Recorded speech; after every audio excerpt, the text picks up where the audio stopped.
بسم اللہ الرحمن الرحیم۔ السلام علیکم۔ ایک دفعہ کا ذکر ہے، ایک ملک کا بادشاہ بہت ظالم تھا، ہر وقت عجیب و غریب فرمائشیں کرتا رہتا تھا۔ اس کی عوام، خاص طور پر اس کا وزیر، اس سے بہت تنگ تھا۔ وزیر ایک نیک دل، عقل مند انسان تھا، جس کی وجہ سے ملک کے حالات کافی بہتر تھے۔ ایک دن بادشاہ کو ایک عجیب و غریب خواہش سوچی۔ اس نے اپنے وزیر کو حکم دیا، مجھے ایک ایسا محل بنا کر دو جس کی تعمیر اوپر سے نیچے کی طرف کی جائے۔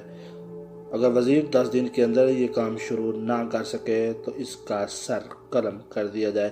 وزیر بیچارہ بہت پریشان ہوا، اب کیا کرے؟ بہرحال اپنے گھر پہنچا اور اس نے اپنی بیوی کو سارا قصہ سنایا۔ بیوی نے مشورہ دیا کہ تم اللہ کے حضور مدد طلب کرو۔ وزیر کو یہ مشورہ بہت پسند آیا۔ اس نے فوراً وضو کیا اور 2 نفل پڑھے، اللہ تعالیٰ سے دعا کی۔ دعا کرتے کرتے اس کو نیند آ گئی۔ خواب میں کیا دیکھتا ہے کہ وہ جنگل میں جا رہا ہے۔ اس کو کوئی چمکتی ہوئی چیز ملتی ہے جسے لے کر وہ بادشاہ کو دے دیتا ہے اور بادشاہ بہت خوش ہوتا ہے۔ وزیر کو جاگ آئی، اس نے اپنی بیوی کو سارا خواب سنایا۔ بیوی نے فوراً کہا کہ جنگل کی طرف جاؤ، وہاں تمہیں مدد ملے گی۔ وزیر نے اگلے دن اپنا راحت و سفر باندھا اور سفر کو نکل پڑا۔ وہ تھوڑا بہت آرام کرتا اور پھر چل پڑتا۔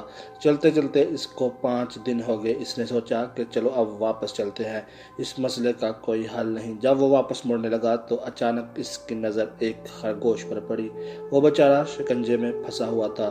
نیک دل وزیر نے فوراً شکنجے سے خرگوش کو آزاد کروایا اور پھر واپس مڑنے ہی لگا تھا کہ ایک آواز آئی، اے نیک دل انسان، تمہارا بہت شکریہ۔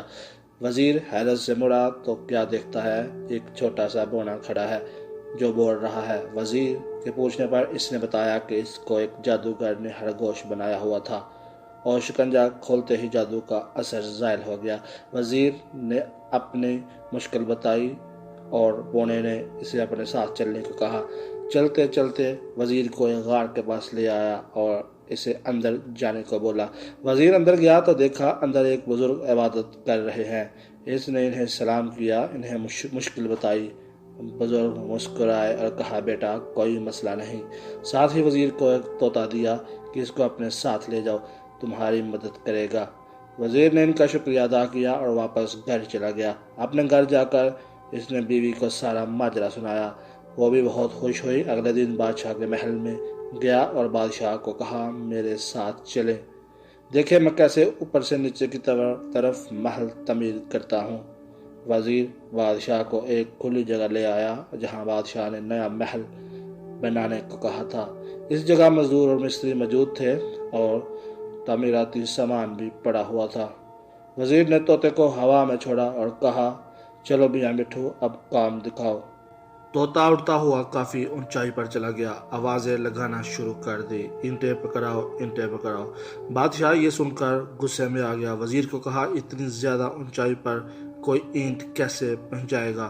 وزیر سن کر بولا، حضور والا، اتنی اونچائی پر اینٹیں نہیں پہنچائی جا سکتی، اوپر سے نیچے تعمیر کیسے کی جا سکتی ہے؟ بادشاہ نے وہاں کھڑے ہو کر کافی دیر سوچا اور اس نے وزیر کے سمجھانے کے انداز کو بہت پسند کیا۔ بادشاہ وزیر کی عقل مندی دیکھ کر بہت خوش ہوا۔ اس نے اپنی غلط کاموں کی معافی مانگی اور نیک دل اور اچھا انسان بن گیا۔ پیارے دوستو، جب بھی کوئی مشکل آن پڑے، سب سے پہلے اللہ کے حضور سجدہ ریز ہوں، اللہ کی حمد و ثنا کریں اور پھر اس سے مدد مانگیں، دیکھیں پھر آپ کے مسئلے کیسے حل ہوتے ہیں۔ مزید اس طرح کی انفارمیٹیو ویڈیو دیکھنے کے لیے ہمارے چینل کو سبسکرائب کرنا مت بھولیے اور بیل آئیکن پر ضرور کلک کیجیے تاکہ آنے والی نئی ویڈیو آپ کو ٹائم سے مل سکے۔ السلام علیکم ورحمۃ اللہ۔